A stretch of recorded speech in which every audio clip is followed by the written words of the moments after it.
लोक सभा रुकन जस्टिस रिटायर्ड हसनैन मसूदी ने आज जिला शोपियां का दौरा किया। बड़े तरक्याती मंसूबों, फ्लैगशिप स्कीमों पर अमल दरामद का तफसीली जायजा लेने के मकसद से उन्होंने ये कदम उठाया। इस ज़िम्न में उन्होंने तमाम महकमों के अफसरान के साथ एक मीटिंग तलब की। इस मौके पर डीडीसी शोपियां सचिन कुमार मिश्रा ने पावर पॉइंट प्रेजेंटेशन के जरिए जारिया प्रोजेक्ट्स का तफसीली खाका पेश किया। डीडीसी ने मेंबर पार्लियामेंट को बताया कि बेशतर महकमे 100% अहदाफ हासिल करने में कामयाब रहे, जिस पर हसनैन मसूदी ने तमाम रुकावटों को दूर करके प्रोजेक्ट्स पर पूरी तरह से पेशरफ्त करने की मुताल्लिकीन को हिदायत दी। लक्ष्य है, क्या हमारी मंजिल है, क्या हमारा हदफ है, उसको उस हदफ को कैसे हम हासिल कर सकते हैं। ठीक है, तो ये कोई मीटिंग जो आज की है, ये कोई, मैंने पहले भी कहा, और ये कोई ब्लेम गेम की बात नहीं है। हम पकड़ ले कि भाई यहाँ रोड में क्यों पीछे है, हम पकड़ ले कि यह इस सेक्टर में क्यों पीछे। हाँ, हम आइडेंटिफाई करेंगे, नहीं इस मामले में हम थोड़ा पीछे रहे हैं। डी साहब से कहेंगे कि मैं एक पार्लियामेंट मेंबर की हैसियत से और क्या कर सकता हूं ताकि ये क्या। हसनैन मसूदी ने देवेंद्र रैना के एनसी छोड़ने की खबरों की तरदीद की है। उन्होंने न्यूज़ 18 उर्दू से गुफ्तगू करते हुए मीडिया रिपोर्ट्स को अफवाह करार दिया और कहा कि मीडिया रिपोर्ट ज़मीनी हकीकत के बरक्स है। हमने बीजेपी ज्वाइन करने वाले हैं सर। देखिए, जो कल अभी आज के अखबार में पढ़ा, उन्होंने कहा कि मैं बिल्कुल मौजूद हूँ, कायम हूँ और नेशनल कॉन्फ्रेंस में। हमारी जो प्रेस में आ गई वो ये है कि नहीं जी, मैं बिल्कुल इसी तंजीम के साथ वाबस्ता हूँ और प्रोविंशियल सदर के ओहदे पर बदस्तूर फाइज हूँ। अगर तो जब तक वो अपना कोई ऐसा कोई बयान आ जाए तब तक तो कोई इस पर तबसरा नहीं किया जा सकता।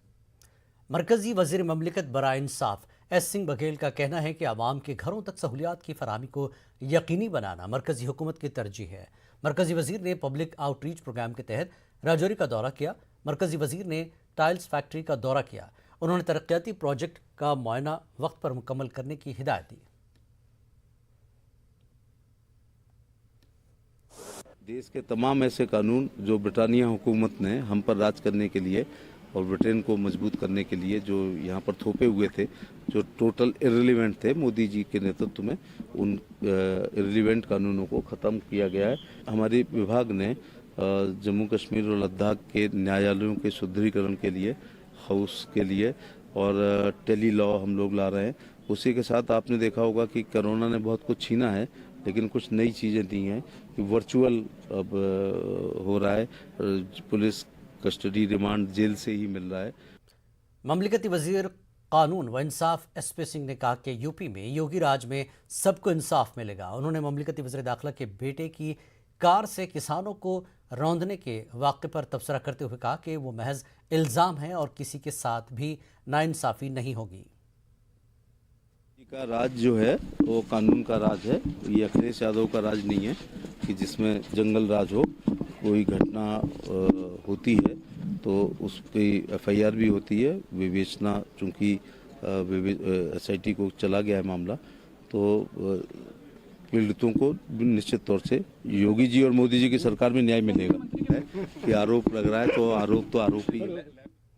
डूरू अनंतनाग के शस्तर गांव के बाशिंदों ने इलाके में सरकारी स्कूल के क़याम का मुतालबा करते हुए DC ऑफिस अनंतनाग के अहाते में एहतजाज किया। इन तालिब इल्मों के वालिदैन ने बताया कि सन 2004 में हुकूमत ने उनके गांव में SSA स्कीम के तहत एक प्राइमरी स्कूल फराहम किया और 2010 में प्राइमरी स्कूल को मिडिल स्कूल में अपग्रेड कर दिया गया।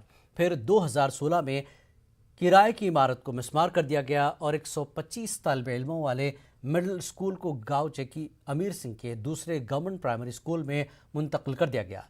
इन एहतजाजियों का कहना था कि उनके बच्चों के लिए 1.5 किलोमीटर का फासला पैदल तय करना काफ़ी मुश्किल होता है। तलबा ने गांव में मिडिल स्कूल के क़याम के लिए ज़ाती मदाखलत की DC अनंतनाग से अपील की है। बच्चे गरीब बच्चे मिसाल पढ़नावन कि गई 5-7 वरी स्कूल ना आसन सही अर्ज कर इंसाफ मंगान बड़न प्राइवेट स्कूल पढ़नावन पन बच्चे गरीब कत हेको 10,000 20,000 कर पगह बिल पगह हेको प्राइवेट स्कूलन भर इंसाफ मंगान चर यल कहें स्कूल दिवान गो यूट टाइम वन मान बच्चे दर वन। जिला शोपियां में एक 9वीं जमात की तालिबा पर तेजाब फेंका गया। मकामी लोगों के मुताबिक कराला चक शोपियां में एक लड़की पर नामालूम अफराद ने तेजाब फेंका। جو لڑکی کے بازو پر گرا۔ مقامی لوگوں نے مذکورہ لڑکی کو فوراً طور پر نزدیکی اسپتال برتی پورہ پہنچا دیا، جہاں سے ڈاکٹروں نے اسے سری نگر کے SHMS اسپتال کو منتقل کر دیا۔ اس واقعے کے فوراً بعد شوپیاں پولیس نے جائے واردات پر پہنچ کر تحقیقات کا سلسلہ شروع کر دیا ہے۔